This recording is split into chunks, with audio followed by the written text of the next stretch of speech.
Hello friends, welcome to our channel crypto with Vishal. आज के video में दुनिया में क्या चल रहा है क्रिप्टो करेंसी में, इसके बारे में नहीं, इंडिया में क्या चल रहा है क्रिप्टो करेंसी में, इसके बारे में बात करेंगे। तो बड़ी चीजें, पहले हमारे प्रधानमंत्री जी ने क्रिप्टो करेंसी के बारे में कुछ बोला, और दूसरी चीज गवर्नमेंट ने बाइनेंस के इंडिया में ऑपरेशन के प्लान को यहां पे रिजेक्ट किया है। क्यों रिजेक्ट किया है, क्या बोला है, क्या दोबारा बाइनेंस आ सकता है, सब चीजों के बारे में आज के वीडियो में बात करेंगे। सबसे पहले एक बार क्विकली मार्केट देख लें क्या चल रहा है। क्रिप्टो एनालिसिस के अकॉर्डिंग मार्केट कैप 0.4% डाउन है। वॉल्यूम के बारे में बात करेंगे, 22.6% अप है। इनफ्लो का कोई डेटा नहीं है। फियर एंड ग्रीड 60 में, पिछले एक घंटे के सेंटीमेंट्स हैं यहाँ पे न्यूट्रल। हीट मैप की बात करेंगे, BTC 0.41% डाउन, इथीरियम 0.13% डाउन चल रहा है। बिटकॉइन, जब ये वीडियो बना रहा हूं मैं, प्राइस है 42,630। 4 आवर के चार्ट में हम लोग यहां पे देख रहे हैं जो हमारा सपोर्ट था, यानी कि 42,000 42,400 का वहां पे सपोर्ट कंफर्म हुआ है। वहीं से हमें बाउंस बैक देखने को मिला है।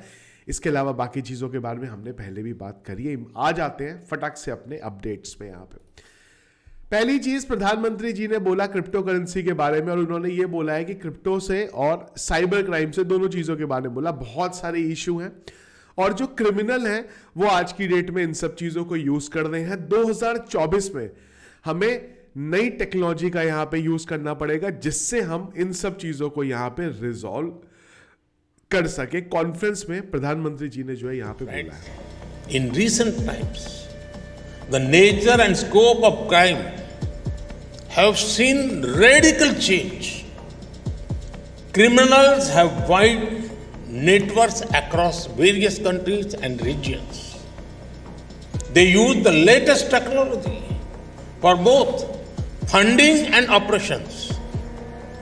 Economic crimes in our region are being used to fund activities in other regions. The rise of cryptocurrency and cyber threats are posing new challenges. 21st century challenges cannot be fought with a 20th century approach. ये basically उनका बोलना है कि काफी सारे crypto की वजह से इलीगल चीजें यहाँ पे हो रही हैं। तो इंडिया में जैसे पहले नेगेटिव थे, वैसे ही हम आज भी यहाँ पे नेगेटिव हैं। दूसरी चीज यहाँ पे आई निकल के बाइनेंस को लेके यहाँ पे, तो बाइनेंस ने रिसेंटली यहाँ पे, ऑलरेडी हमने बात करी थी कि गवर्नमेंट के साथ ये डिस्कशन यहाँ पे कर रहे हैं, टाइम इन सब चीजों में लगेगा। तो बाइनेंस यहाँ पे रेडी है टैक्स जो है पे करने के लिए, और अगर कोई पेनल्टी उस पर लगानी है उसके लिए, लेकिन वो एक चीज के लिए रेडी नहीं है, जो है यहाँ पे prevention of money laundering act. और उस वजह से गवर्नमेंट ने फिलहाल बाइनेंस के इंडिया में प्लान करने को रिजेक्ट यहां पे कर दिया है। गवर्नमेंट का बोलना है कि जब तक PMLA के अकॉर्डिंग वो रजिस्टर नहीं करेंगे, तब तक हम उनको यहां पे अलाउ नहीं करेंगे। दूसरी चीज यहां से पता चली है कि गवर्नमेंट बैंक्स के साथ बात कर रही है और ऑलरेडी एक्शन प्लान करने के बारे में सोच रही है।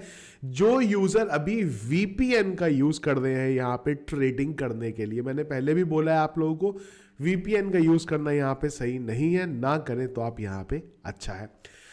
तो ये है यहां पे इकोनॉमिक टाइम्स की तरफ से जो आर्टिकल है उसकी तरफ, उसमें जो लिखा है यहां पर। मेरी भी जो बात हुई है वो यही है कि एक्सचेंजेस बात करना चाह रहे हैं इंडिया में, पर कुछ रूल्स ऐसे हैं जहां पे उनके सामने प्रॉब्लम का उन्हें सामना करना पड़ रहा है।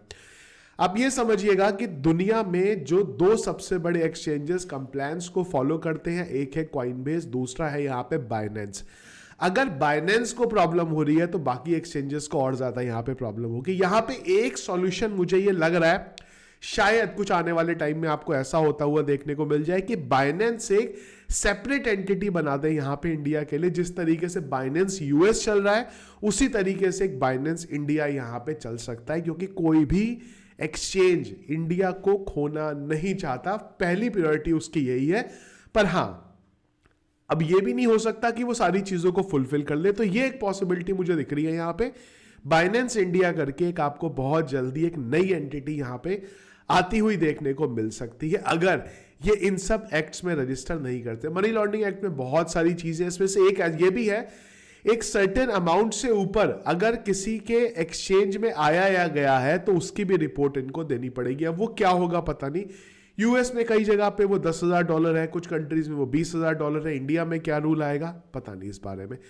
तो ये है लेटेस्ट अपडेट यहाँ पे बाइनेंस के ऊपर।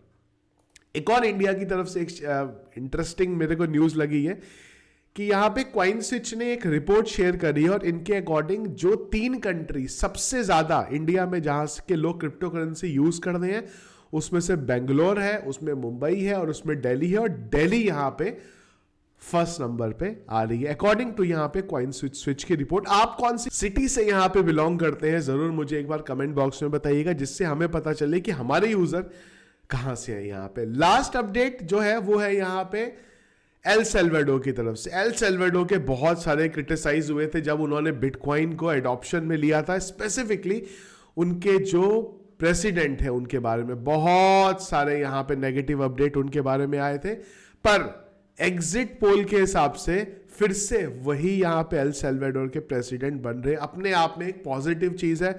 एल सेल्वाडोर ने जब क्रिप्टो का एडॉप्शन किया था उन्होंने यहां तक बोल दिया कि अगर आपको आना है उनकी कंट्री में, सिटीजनशिप चाहिए तो मात्र 3 BTC उनको दे दीजिए और आप वहां के बन सकते हैं। कई सारे ऑफर वो लेके यहां पे आए थे, no tax, even crypto city बनाने के बारे में बात कर रहे थे। कई जगह पे इनके बारे में क्रिटिसाइज हुआ कि ये गलत कर रहे हैं। और अगर ये एल सेल्वाडोर में दोबारा जीत जाते हैं तो ये एक चीज दिखाती है कि नहीं, जो रिपोर्ट्स थी कि एल सेल्वाडोर के लोग इनको पसंद नहीं कर रहे और वो क्रिप्टो के बिटकॉइन के एडॉप्शन को नहीं चाहते, वो यहाँ पे गलत हो जाएगी। और हो सकता है इनके प्रेसिडेंट बनने के बाद जो और भी कंट्रीज हैं वो भी इसी चीज को यहाँ पे इस्तेमाल कर सकते हैं। इसके अलावा गाइस फिलहाल अभी कोई इंपॉर्टेंट अपडेट नहीं है। आज से इवनिंग से ETF का डेटा हमारे पास आना शुरू होगा, तब हमें मार्केट के बारे में चीजें जो है और ज्यादा समझ में आएंगी। बिटकॉइन के बारे में बात करें तो वही एक रेंज है फिलहाल वहां पे चल रहा है। तो इधर हमारा आज का वीडियो रिगार्डिंग क्या चल रहा है स्पेसिफिकली इंडिया में यहाँ पे क्या चल रहा है। आपको क्या लगता है बाइनेंस वापस आएगा, फॉरेन एक्सचेंजेस वापस आएंगे या नहीं आएंगे? मेरा ओपिनियन मैंने आप लोगों को यहाँ पे बता दिया। तो ये वीडियो था हमारा गाइस आज का। पसंद आया आपको इसको लाइक और शेयर जरूर कीजिएगा। चैनल अगर आप नया फर्स्ट टाइम वीडियो देख रहे हैं तो चैनल को सब्सक्राइब कर लीजिएगा। Thank you friends.